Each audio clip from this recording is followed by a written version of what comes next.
Hello students, आप लोग अच्छे होंगे मैं उम्मीद करता हूं।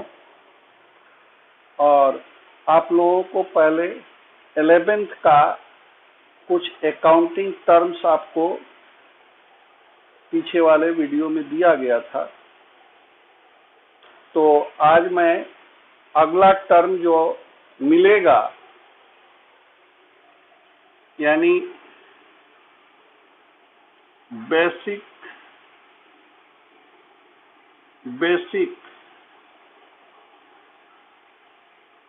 अकाउंटिंग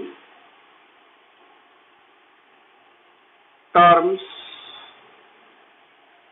तो ये जो टर्म्स होंगे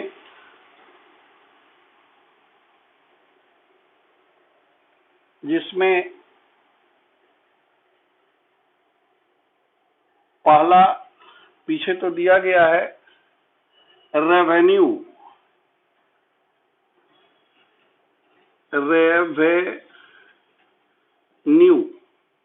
रेवेन्यू मीन्स आगम, ठीक है। आगम शब्द जो है इसको कहा गया है कि इनकम और रेवेन्यू दोनों में अंतर है। रेवेन्यू हम लोग उसको कहते हैं जो हमको रेगुलर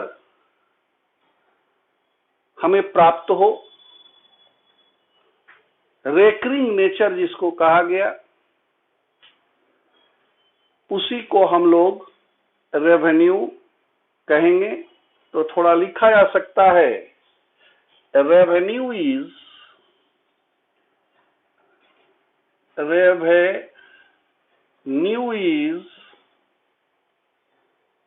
द इनकम,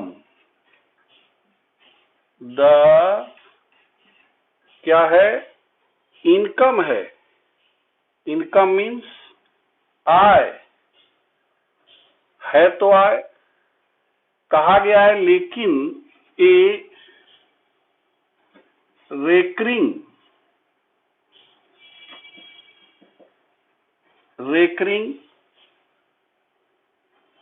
मीन्स लिख देते हैं रेगुलर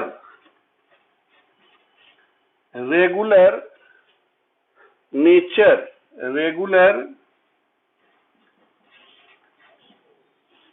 का रेकरिंग कहिए या उसको रेगुलर भी कह सकते हैं। जैसे such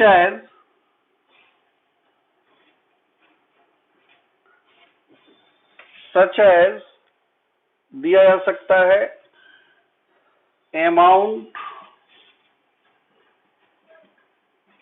amount received from sale of क्या गुड्स, माल बेचेंगे, उससे जो प्राप्त होगा उसको हम लोग क्या ट्रीट करेंगे? रेवेन्यू। गुड्स कहिए एंड सर्विसेज, सेवाएं, सेवा या माल बेचने से जो प्राप्ति होगा उसको हम लोग अपने यहां कहेंगे कि रेवेन्यू हुआ। रेगुलर होना चाहिए।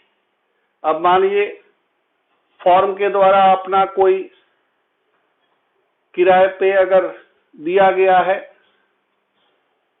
तो रेंट भी रिसीव्ड हो सकता है। रेंट मान लो कमीशन है, लेकिन क्या रेगुलर नेचर का होना चाहिए। इंटरेस्ट है, ये सारे और भी आ सकता है। जो आपको रेगुलर नजर आए उसको हम लोग कहेंगे मेरा रेवेन्यू है। तो उसमें sale of goods and services से प्राप्ति हो, किराए से प्राप्ति हो, ये सब हमारे रेवेन्यू कहे जाएंगे। इसी तरह इसमें इनकम भी आया था यहां। इनकम, इसको हम लोग इनकम मीन्स हो जाएगा क्या, आय कहेंगे। तो इसमें ये कहा गया है कि जो माल बेचे तो उससे पैसा, जब जब माल बिकेगा पैसा आएगा। तो एग्जाम्पल के तौर पे दे सकते हैं यहां कि अमाउंट, मान लो amount received from sale of goods and services 8 lakh, और रेवेन्यू को प्राप्त करने में खर्चा भी हो सकता है। तो अभी आगे चल के एक्सपेंस भी हम बताएंगे। और इसी में दिया गया हो कॉस्ट ऑफ गुड्स सोल्ड, कितना के लागत का माल बिका, मान लीजिए दिया हुआ है 6 लाख। तो ये जो डिफरेंस आया कितना का, कहेंगे 2 लाख। ये जो डिफरेंस आया उसी को हम लोग अपने यहां क्या ट्रीट करेंगे कि ये इनकम हुआ। दोनों में अंतर हो गया ना। इसको हम लोग क्या कहेंगे कि इसका इनकम कितना हुआ, तो कहेंगे 2 लाख। यानी कह सकते हैं एक्सेस ऑफ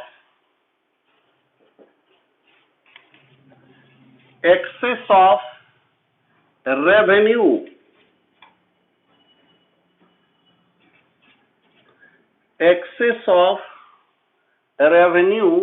ओवर, ये क्या ट्रीट करेंगे, इसको तो कहेंगे इज कॉल्ड रेवेन्यू, और इसको ट्रीट करेंगे इज कॉल्ड एक्सपेंसेस। क्योंकि रेवेन्यू के प्राप्ति के लिए किया गया खर्च को एक्सपेंस कहेंगे, जो कि आगे एक्सप्लेन किया जाएगा। तो लिख सकते हैं इसमें कि surplus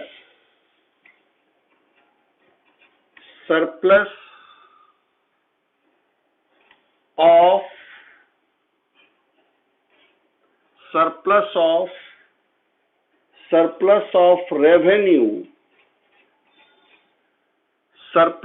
revenue over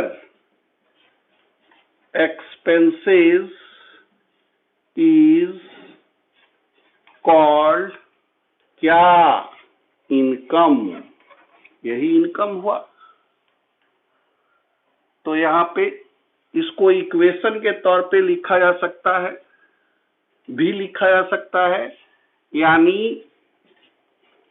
income is equal to, सीधे कहेंगे क्या हुआ था, रेवेन्यू माइनस, इसको क्या ट्रीट किए थे, एक्सपेंसेस। जो भी होगा उसको घटा देंगे तो मेरा क्या निकल जाएगा, इनकम हो गया। अब एक नेक्स्ट टर्म जिसको हम लोग कहेंगे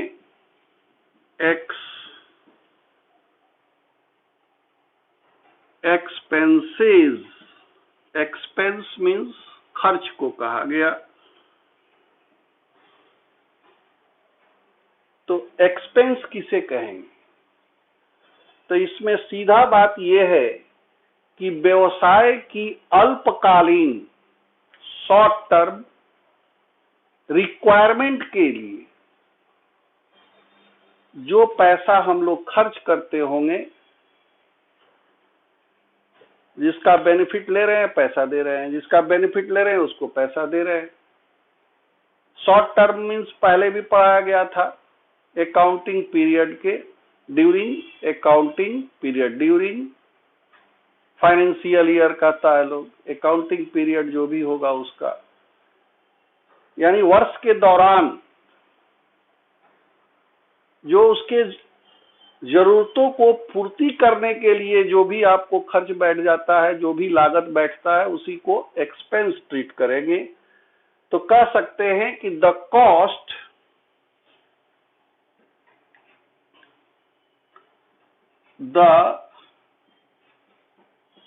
कॉस्ट मीन्स लागत, विच इज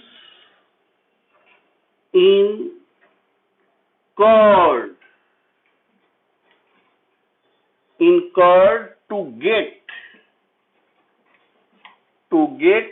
the revenue, क्या करने के लिए?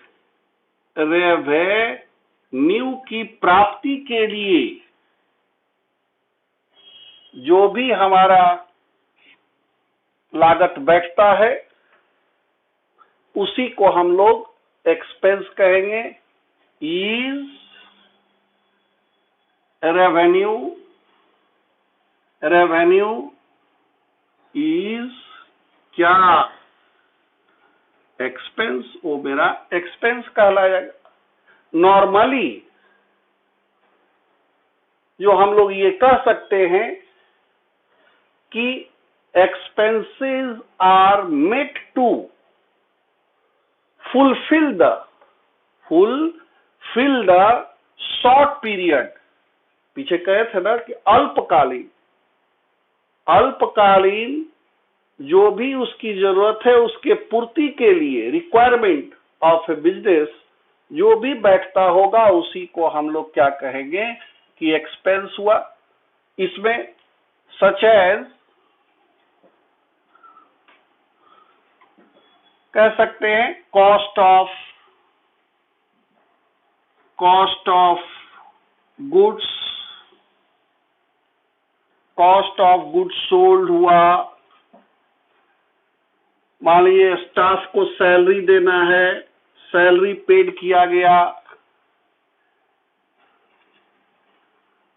रेंट भी दिया जा रहा है, कमीशन, इलेक्ट्रिक बिल है, इलेक्ट्रिसिटी, ये सब क्या है? ये सब कहेंगे कि मेरे बिजनेस फॉर्म का एक्सपेंस है। ठीक है, तो यहाँ पे हम लोग पीछे जो पढ़े थे इनकम में रेवेन्यू था, तो इनकम इज इक्वल टू कह सकते हैं रेवेन्यू माइनस क्या पढ़ाया गया है? एक्सपेंस। तो ये मेरा एक्सपेंस है, तो घटा देंगे तो इनकम मिला था। तो यहाँ पर अभी एक्सपेंस के बारे में यही कहा गया है कि व्यवसाय के अल्पकालीन जरूरतों के पूर्ति के लिए जो खर्च होता है, टू गेट क्या? रेवेन्यू प्राप्ति करने के लिए जो भी होगा उसी को हम लोग अपने यहाँ एक्सपेंस कहेंगे। अब नेक्स्ट एक टर्म आएगा प्रॉफिट। प्रॉफिट सबको ही जानता होगा। प्रॉफिट मीन्स लाभ। तो इसमें कहा गया है कि जो भी टोटल रेवेन्यू में से जो टोटल एक्सपेंस होगा उसको घटा लेंगे तो हमारे लिए प्रॉफिट होगा। आगे चल के भी प्रॉफिट का टाइप आएगा, ग्रॉस प्रॉफिट, नेट प्रॉफिट, अभी प्रॉफिट एंड लॉस आगे आएगा। तो इसको कह सकते हैं it is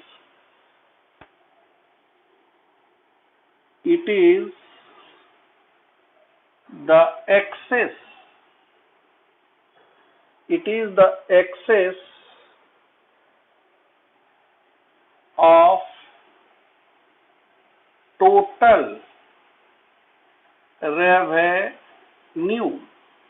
revenue over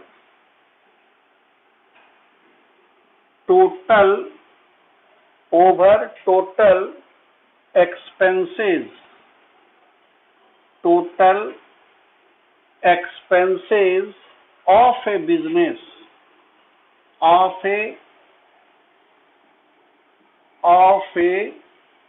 business in a business for an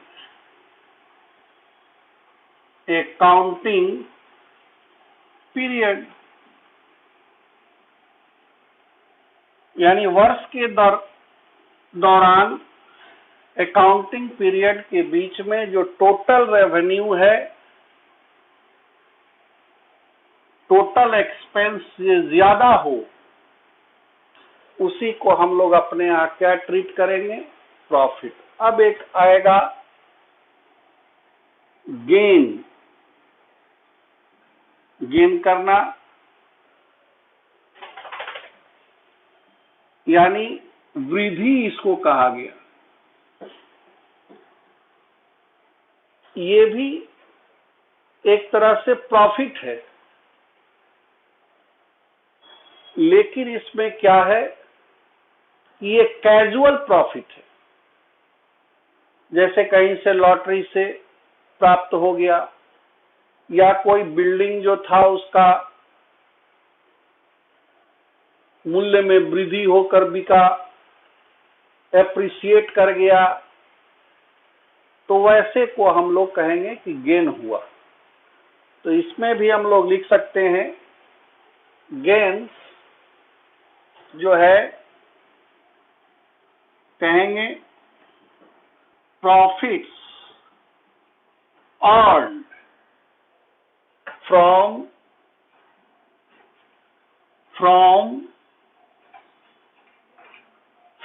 activities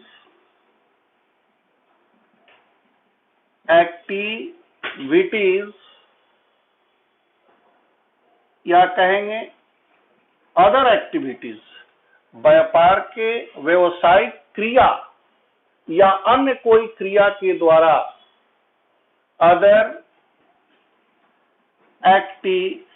activities are called, क्या कहेंगे? गेन्स। तो यही कहा गया कि व्यवसायिक या बाहरी अन्य क्रियाओं के द्वारा जो प्राप्त किया गया हो, अर्न किया गया हो लाभ, उसी को हम लोग क्या ट्रीट करेंगे? तो कहेंगे गेन हुआ। यानी कि ये कैजुअल नेचर का होता है। तो नॉर्मली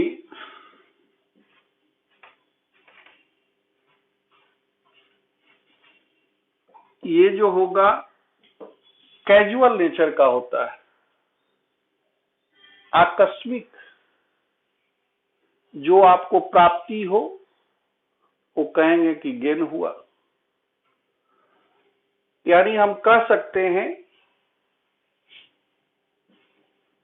कि गेन इज क्या? कैजुअल नेचर का, आकस्मिक होगा, and this is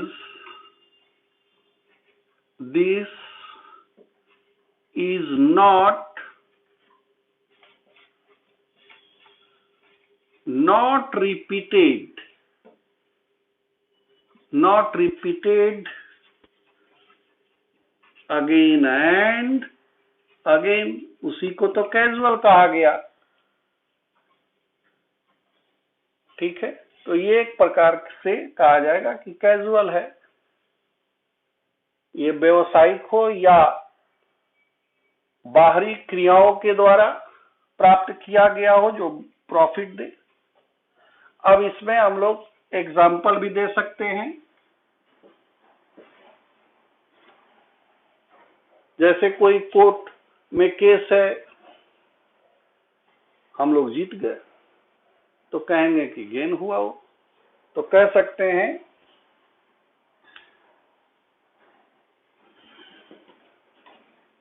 winning a court case।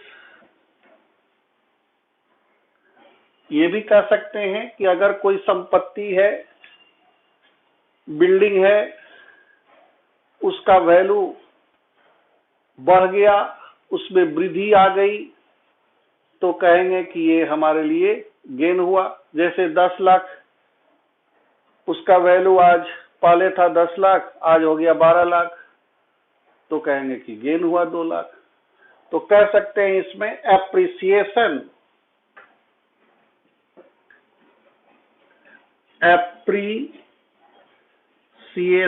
Appreciation means वृद्धि इन द वैल्यू ऑफ